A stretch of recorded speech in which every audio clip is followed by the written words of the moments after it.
Hello guys, कैसे हैं आप लोग। आशा करता हूँ कि आप लोग बहुत बढ़िया होंगे और अच्छे ढंग से पढ़ाई लिखाई कर रहे होंगे। जैसा कि मैंने कहा था कि मैं जो है 1000 क्वेश्चन का एक सीरीज चलाने वाला हूँ और उसमें आपको जो है पर डे जो है 30 से 35 क्वेश्चन जो है इम्पॉर्टेंट झारखंड से जो जीके बनता है उससे मैं आपको वहाँ पे दिखाऊंगा। तो उसी के क्रम में जो है आज मैं पहला वीडियो डाल रहा हूँ, जिसमें कि आज मैं आप लोगों को जो दरोगा का एग्ज़ाम हुआ था, आपका एसआई का हुआ था एग्ज़ाम, उसका मैं एक सेट लेकर आया हूँ। सेट नंबर 7 है। मैं यहाँ पर मेरा मकसद ये है लाने का, इस सेट को दिखाने का सबसे पहला मकसद ये है कि मैं आपको बताना चाह रहा हूँ कि जो क्वेश्चन का लेवल होगा, जिस तरह से आपको इस सेट में मिल रहा है, सेम इसी तरह से आपको जो भी मेरा सीरीज चलेगा उसमें आपको ये क्वेश्चन देखने को मिलेगा। देखिए, किसी भी एग्ज़ाम को क्रैक करने का सबसे महत्वपूर्ण जो तरीका होता है, सबसे पहला जो स्टेप होता है वो होता है प्रीवियस ईयर पेपर को एनालिसिस करना। जब तक आप प्रीवियस ईयर पेपर को एनालिसिस नहीं करते हैं किसी भी एग्जामिनेशन का, तब तक आप उसका क्रैक करने के बारे में कभी भी नहीं सोच सकते हैं। देखिए, यहाँ पर और भी बहुत सारा चीज़ है, जैसे कि देखना समझना पड़ता है कि क्वेश्चन का पैटर्न कैसा रहता है, क्वेश्चन किस लेवल का आता है, कितने सारे इसमें करंट अफेयर रहते हैं, कितने सारे मिसलेनियस क्वेश्चन रहते हैं, कितने सारे डायरेक्ट क्वेश्चन रहते हैं। साथ ही साथ ये भी देखना पड़ता है कि क्वेश्चन का जो पैटर्न है वो किस हिसाब से बदलते रहता है, ग्रेजुएशन लेवल का क्या क्वेश्चन रहता है पैटर्न। जैसे यहाँ पे जो दरोगा का आपका एग्ज़ाम हुआ था वो जो है आपका एसआई जिसे कहते हैं हम लोग, तो यहाँ पर जो है ये ग्रेजुएशन लेवल का पोस्ट था, आप लोगों को पता ही होगा। तो यहाँ पे मैं अब यहाँ पर जो पेपर है ये ग्रेजुएशन लेवल का लेकर आया हूँ, जिससे कि बहुत सारे स्टूडेंट जो हैं एक्साइज का फॉर्म भर रहे हैं। अभी कल ही परसों जो है अनाउंस हुआ है आपका इंटरमीडिएट लेवल का, 12th लेवल का। तो ये 12th लेवल का है एक्साइज, आपका 10th लेवल का है। तो यहाँ पे क्या है कि सभी का जो प्रश्न जो पूछने का जो तरीका होता है सब में अलग अलग होता है। लेकिन मैं यहाँ जैसे ग्रेजुएशन का जो लेकर आया हूँ, क्योंकि वो स्टैंडर्ड क्वेश्चन का लेवल होता है, जिससे काफ़ी ज़्यादा क्वेश्चन का जो पैटर्न होता है वो अफेक्ट करता है 10th लेवल और 12th लेवल का। तो अगर आप लोग बोलिएगा तो मैं 12th लेवल का भी जो भी एग्जामिनेशन हुआ है इंटर स्तरीय, मैं उसका भी क्वेश्चन डाल दूंगा। लेकिन पहले हम लोग ये समझ लेते हैं कि जो दरोगा का हुआ था उस टाइम कैसा प्रश्न पूछा गया था और किन किन टॉपिक्स पे हमें बहुत ज़्यादा ध्यान देने की ज़रूरत है। तो चलिए शुरू करते हैं। जैसे कि आप लोग पहला प्रश्न, अगर बहुत लोगों ने नहीं देखा है इसका ऑफिशियल, यहाँ पे मैं ऑफिशियल आंसर की लेकर आया हूँ, जिसमें कि आप पता कर सकते हैं। आप ही ये भी आप मतलब ये ना बोलने लगे कि नहीं आप लोग झूठ बोल रहे हैं, ऐसा क्वेश्चन नहीं आता है वगैरह वगैरह। तो इसी के लिए मैंने ऑफिशियल यहाँ पे क्वेश्चन पेपर लाया हूँ, ताकि आप लोग देख सकें और साथ ही साथ आप समझ सकें कि मैं यहाँ पे झूठ बोल रहा हूँ कि सही बोल रहा हूँ। तो जैसे पहला प्रश्न जो है यहाँ पे आपको देखिए हिंदी और इंग्लिश में मिलेगा। आपका तो ये ऑनलाइन हुआ था, लेकिन जो भी एग्जामिनेशन होगा वो ऑफलाइन होगा। अभी यहाँ पे तो ज़्यादातर एग्ज़ाम जो है ऑफलाइन ही होगा, लेकिन प्रश्न जो है आपका इसीलिए इस तरह से रहेगा, एक साइड हिंदी रहेगा, एक साइड इंग्लिश रहेगा। मैंने इससे पहले जो है प्रीवियस ईयर का जो एक्सरसाइज का जो एग्ज़ाम हुआ था, मैंने उसका भी पेपर डाला था। अगर आप उसको देखना चाहते हैं कि उस समय कैसा प्रश्न पूछा गया था तो आप उसका भी देख सकते हैं। लेकिन यहाँ पर मेरा मेन मोटिव है यहाँ पर आप लोगों का प्रैक्टिस करवाना और एक्सरसाइज करवाना, ठीक है। तो चलिए देखिए, पहला प्रश्न जो है क्या लिखा हुआ क्वेश्चन में, निम्नलिखित में से कौन झारखंड के स्वतंत्र मुख्यमंत्री रहे हैं। मतलब कि देखिए निर्दलीय जिसे बोलते हैं ना, कि वो किसी भी पार्टी से वो मतलब नहीं थे, जैसे कि बीजेपी हो गया, कांग्रेस हो गया, या फिर हमारा जेएमएम हो गया, जेवीएम हो गया, तो इन सभी किसी भी पार्टी में से नहीं थे। तो कौन थे, तो ये सबसे पहला जो आपका है वो मधु कोड़ा हो जाएगा। अब आपको करना ये है कि मधु कोड़ा जो है वो किस वर्ष हमारे जो राज्य के हैं वो सीएम बने थे। अगर आप लोगों को देखिए यहाँ पर आप लोगों को एक्टिव रहना भी काफ़ी ज़रूरी है। तो मैं जो प्रश्न पूछता रहता हूँ उसका आप कमेंट में जवाब देते ही, ताकि इससे क्या हो कि आप लोगों का भी रिवीजन होता रहेगा। क्योंकि देखिए यहाँ पे जैसे प्रश्न पूछा गया है कि मधु कोड़ा बनाया गया था, लेकिन ये भी जानना जरूरी है कि मधु कोड़ा को किस साल बनाया गया था। चलिए अगला प्रश्न है, थोड़ा वीडियो लंबा हो सकता है, लेकिन प्लीज़ मैं आप लोगों से रिक्वेस्ट करूँगा कि आप लोग पूरा वीडियो देखिए, ताकि आपको पता चल सके कि क्वेश्चन का लेवल क्या है। यहाँ पे देखिए सेकंड क्वेश्चन क्या है, इसी से रिलेटेड आ गया है कि मधु कोड़ा को कितने बार जो है मुख्यमंत्री यहाँ पे झारखंड में नियुक्त किया गया था या फिर बनाया गया था। तो कितने बार किया गया था, एक ही बार। उसके बाद तो इस पर 4000 करोड़ का, सॉरी हाँ 400 करोड़ था या 4000 करोड़ का जो है यहाँ पे उसके ऊपर जो है ये लग गया था। तो उन्होंने यहाँ पे वो हो गए थे रिटायर वगैरह, मतलब उनको हटा दिया गया था। उसके बाद यहाँ पे अगला प्रश्न जो है, हेमंत सोरेन को है अभी तक झारखंड का कितनी बार जो है चीफ मिनिस्टर रह चुके हैं। तो यहाँ पर जो उस हिसाब से जो है उस टाइम का जो प्रश्न है, मतलब ये देखिए 2017 का एग्ज़ाम है ये, तो उस टाइम सिर्फ एक ही बार वो थे। लेकिन अगर ये प्रश्न यदि अभी आता है तो आपको क्या जवाब देना होगा, अभी देना होगा आपको 2 बार देना होगा, ठीक है। अगला प्रश्न जो है आपका वो देख लेते हैं कि क्या है प्रश्न हमारा। उसके बाद है निम्नतम अवधि के लिए झारखंड के राज्यपाल के रूप में निम्न में से किसने सेवा की है। मतलब सबसे कम समय के लिए, एकदम शॉर्टेस्ट पीरियड के लिए कौन से ऐसे व्यक्ति थे जो कि झारखंड के राज्यपाल रहे हैं बहुत ही कम समय के लिए? तो उसका जो सही आंसर है, उसका आंसर है वीसी पांडे। जी हाँ, वीसी पांडे बहुत ही कम समय के लिए थे, ये तकरीबन शायद 6 महीने के लगभग थे। ये 2007 से लेकर आपका देखिए 2007 में ये नियुक्त हुए थे और ये तकरीबन 5 से 6 महीने के लिए मात्र थे। देखिए, और ये भी हम लोग जान लेते हैं कि जो राज्यपाल है ये किस आर्टिकल में आता है। तो ये किस आर्टिकल में आता है ये आपको कमेंट करके बताना है कि राज्यपाल जो है वो किस आर्टिकल के अंदर आता है या किस अनुच्छेद के अंदर आता है। अगला प्रश्न जो है यहाँ पे देख लेते हैं, अपडेट रॉक फॉस्फेट झारखंड के निम्नलिखित जिलों में से कितने जिलों में पाया जाता है। यहाँ पर एक तरह का मिनरल्स होता है जिसे कहते हैं एपेटाइट रॉक फॉस्फेट। ये हमें बताना है कि ये कौन से ज़िले में पाया जाता है। तो ये वेस्ट सिंहभूम में पाया जाता है। ठीक है, अब इसका इस्तेमाल जो होता है, ये देखिए आपका इस्तेमाल जो होता है फॉस्फेट जो एक हम लोग को जो खाद वगैरह में इस्तेमाल करते हैं उसमें इसका इस्तेमाल किया जाता है। ठीक है, अगला प्रश्न है कि वर्तमान में झारखंड राज्य हर साल विभिन्न प्रकार के खनिजों के कितने लाख टन उत्पादन करता है। मतलब टोटल जो यहाँ पे जो है मिनरल का एक्सक्वेशन जो होता है, मिनरल का जो उत्खनन होता है वो टोटल बताना है। यहाँ पे किसी खास स्पेसिफिक नहीं दिया गया है कि इसी का आयरन का हो गया या फिर एल्युमिनियम का हो गया या कॉपर का हो गया, इसमें ऐसा कुछ नहीं दिया है। इसमें बताना है कि टोटल जो होता है एक साल में वो कितना लाख टन होता है।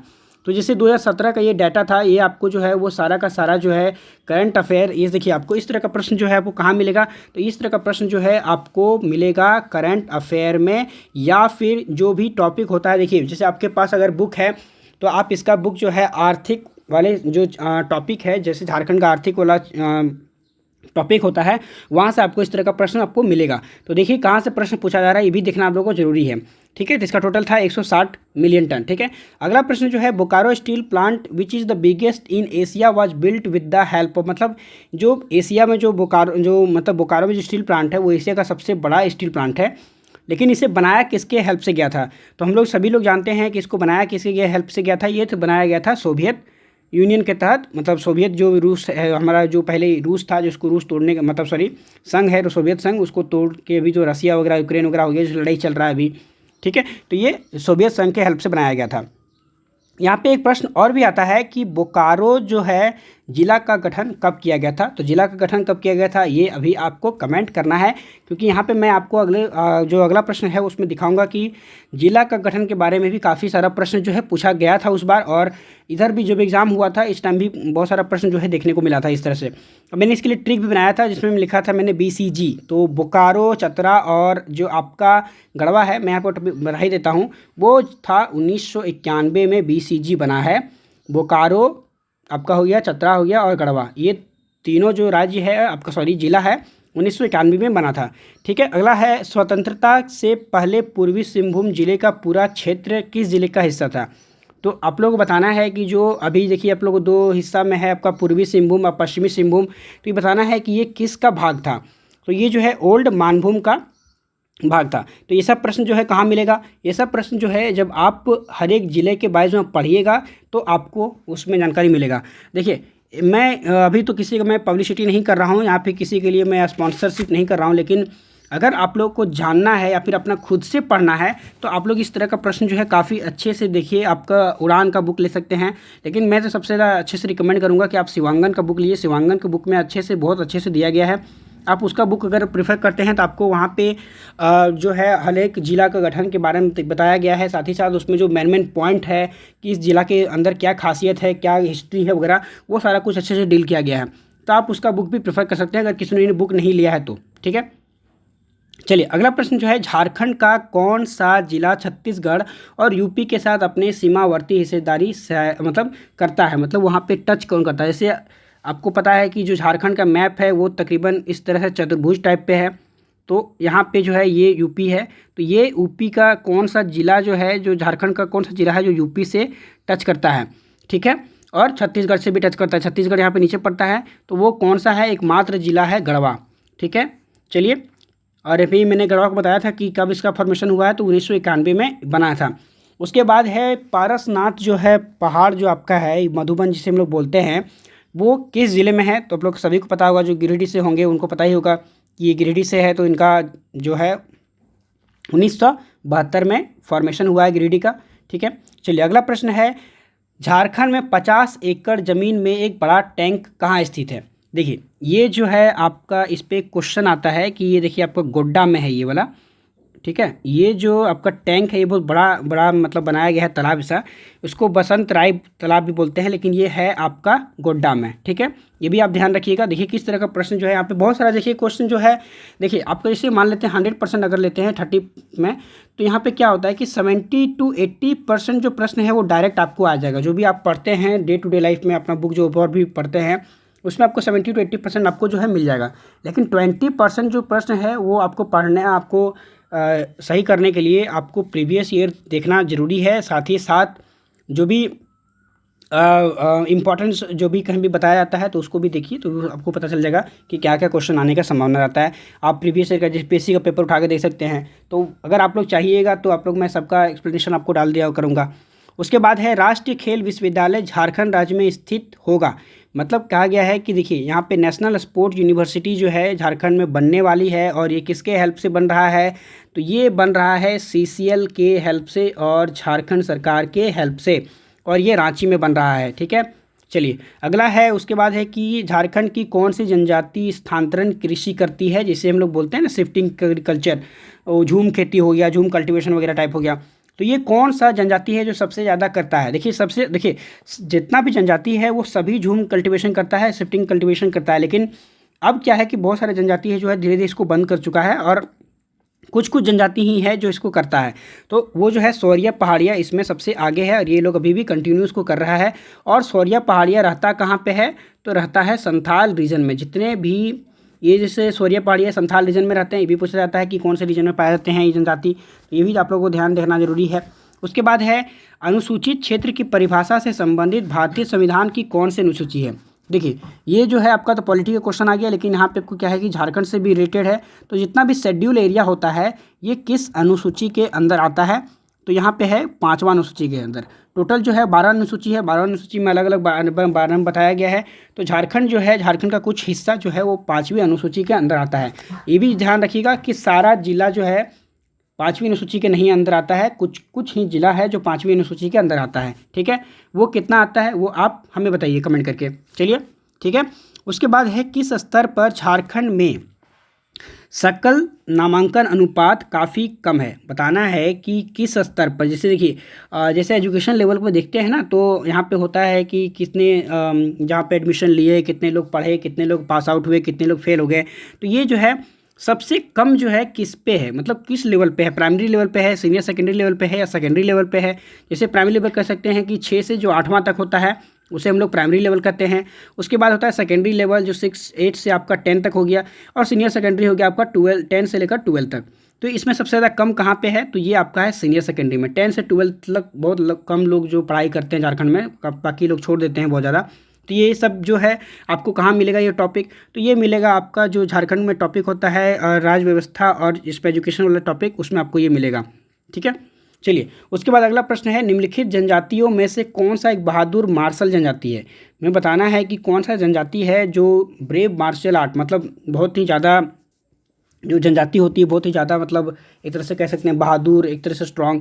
तो वो कौन सी जनजाति है, तो वो है आपका खरवार जनजाति। और ऐसे प्रश्न जो है आप लोग जो है ऑप्शन के हेल्प से भी आप उसको छांट सकते हैं, ठीक है। उसके बाद है आपका दलमी, एक पुरातात्विक स्थल निम्न में से किस नदी पर स्थित है। तो ये भी है दालमी, आप लोग जानते हैं दिया दालमी। तो ये जो है कहाँ पर है, तो ये स्वर्ण रेखा नदी के किनारे है, और ये किस ज़िले में है, तो ये जो है आपको वही कमेंट करना है और क्या। चलिए अगला प्रश्न है कि निम्नलिखित में से कौन सुल्तान शुजा की राजधानी थी। आप लोग पता है कि झारखंड में काफ़ी जो है मुस्लिमों का जो है काफ़ी अटैक रहा है, और काफ़ी लोग इस पर शासन भी करना चाहे हैं। तो उसी के मतलब एक अंदर था शाह शुजा नाम का एक शासक था। उन्होंने झारखंड के अंदर अपनी राजधानी बनाई थी। कहाँ बनाई थी, वो राजमहल में बनाई थी, ठीक है। शाह शुजा, यहाँ पे सुल्तान शुजा है, उसको सुल्तान शाह शुजा भी बोलते हैं, ठीक है। उसके बाद अगला प्रश्न है कि औरंगजेब के शासनकाल के दौरान दलेल सिंह ने मगर खान को हराया था, जो कि डैश के शासक थे। देखिए यहाँ पर जो है औरंगजेब है, इस बताना है कि औरंगजेब के टाइम में दलेल सिंह जो है इसने मगर खान को हराया था। तो कहाँ का शासक था, तो ये था आपका चाय का। देखिए यहाँ पे जो है ये इस तरह का एक दो प्रश्न जो आपको मिल जाएगा जो आपने कभी भी नहीं पढ़ा होगा, या फिर तो ऐसे प्रश्न को क्या है जानने के लिए आप लोग क्या करना होगा, प्रीवियस ईयर देखना होगा, साथ ही साथ वीडियो देखना होगा एग्ज़ाम गाइडेंस का, ताकि आप लोग भी अपडेटेड रहें और आपका भी एक भी प्रश्न ना छूटे। ठीक है, चलिए उसके बाद है गौतम बुद्ध जो है उसका जन्म कहाँ हुआ था। तो गौतम बुद्ध का जन्म तो आप लोग पता ही है कि लुम्बिनी में हुआ था। ठीक है, उसके बाद जो अगला प्रश्न है वो है आपका बर्फ आयु की गहरी भूमिगत गुफा कहाँ पाया गया है। तो जैसे कि यहाँ पे झारखंड से है, देखिए आपको झारखंड से अनुसार ही प्रश्न है वो झारखंड का टॉपिक मिलेगा। यहाँ पे कहा गया है कि जो है deep underground cave of Ice Age के समय का एक गुफा है झारखंड में, और काफ़ी अंदर गुफा है। वो कहाँ है? वो है आपका इसको विलेज में। और इसको विलेज कहाँ है आपका? वो है हजारीबाग में। अगर कहीं गुफा मिला भी है झारखंड में तो वो हजारीबाग में मिला है। और यहाँ पर आपका इसको गांव जो है यहाँ पे एक भूल भुलैया भी है, ये भी आप ध्यान रखिएगा। ठीक है, चलिए अगला प्रश्न जो है झारखंड के 72 प्राचीन मंदिरों के गांव मलोटी किस वंश का संबंध है। जैसे कि वहाँ पे देखिए आप लोगों को मलोटी पता है कि मलोटी जो है वो दुमका जिला में स्थित है। और यहाँ पे एक फेमस है मसानजोर डैम, जिसे हम लोग कनाडा डैम भी बोलते हैं। अब कनाडा डैम क्यों बोलते हैं? क्योंकि कनाडा ने के हेल्प से यहाँ पे जो है डैम बना था, मसानजोर डैम जिसे बोलते हैं। मयूराक्षी नदी पे जो डैम है वो आपका बना था कनाडा के हेल्प से। तो यहाँ पे जो 72 जो मंदिर है वो बनाया गया था पाल वंश के द्वारा। ठीक है, और यहाँ पे एक कहानी और भी है कि यहाँ पे ये जो राजा थे उनको वहाँ से निष्कासित कर दिया गया था जब अपना राजपाट खो गए थे। तो इनकी जो रानी थी उन्हीं ने ये जो है मंदिर बनवाया था।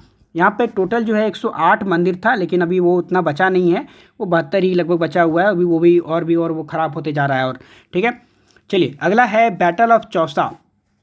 ठीक है, देखिए आपको बोलिए कि सर ये तो जनरल क्वेश्चन का है, लेकिन यहाँ पे तो आपका बैटल ऑफ चौसा कैसे दे दिया। तो बैटल ऑफ चौसा तो 1539 में है, लेकिन ये जो है आपका चेरो शासक जो है आपका जो तो यहाँ पे जो है वो चेरो शासक जो है आपका मेदिनी राय के साथ हुआ था। और मेदिनी राय जो है आपका झारखंड से बिलोंग करते थे, इसीलिए प्रश्न जो यहाँ पे झारखंड से रिलेटेड है।